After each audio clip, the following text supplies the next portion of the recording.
нервно начуква и се намлати. Ете, много обича нервно да ме начуква.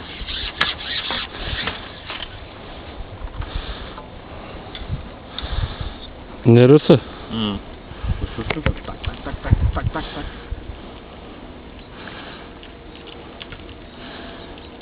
Ето поредния хубав моронаж излиза от дълбините на язовир Жребчево.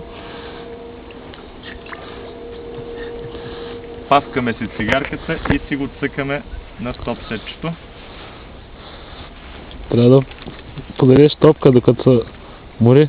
Ето, подаваме му една няма топка. Подадем другия път.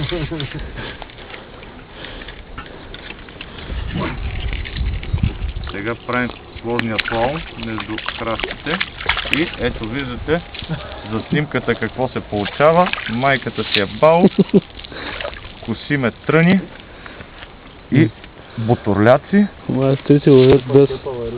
Буторляци, яки мазни басамаци. Но това въобще не трябва да ви тревожи.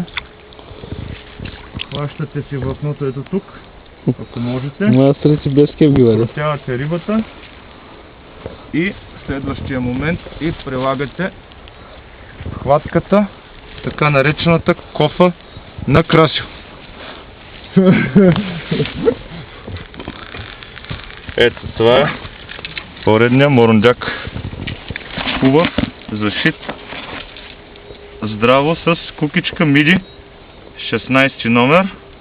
Утвърдена в риболова на Скобар. Утвърдена и увъртена. Утвърдена и увъртена трябва да е кукичката.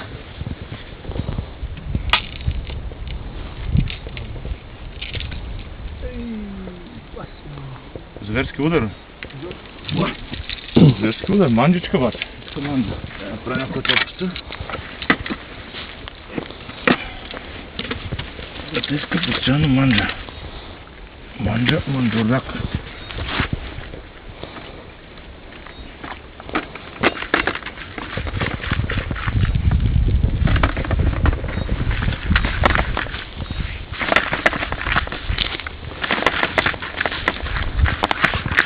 Свин трябва да се прави за фен.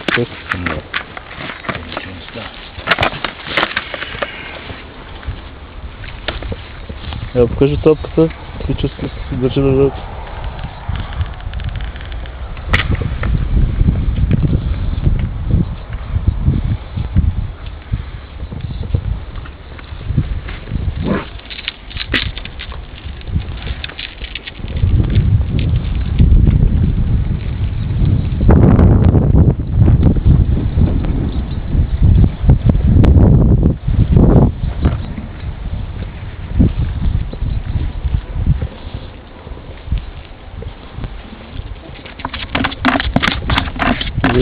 Рибата бе.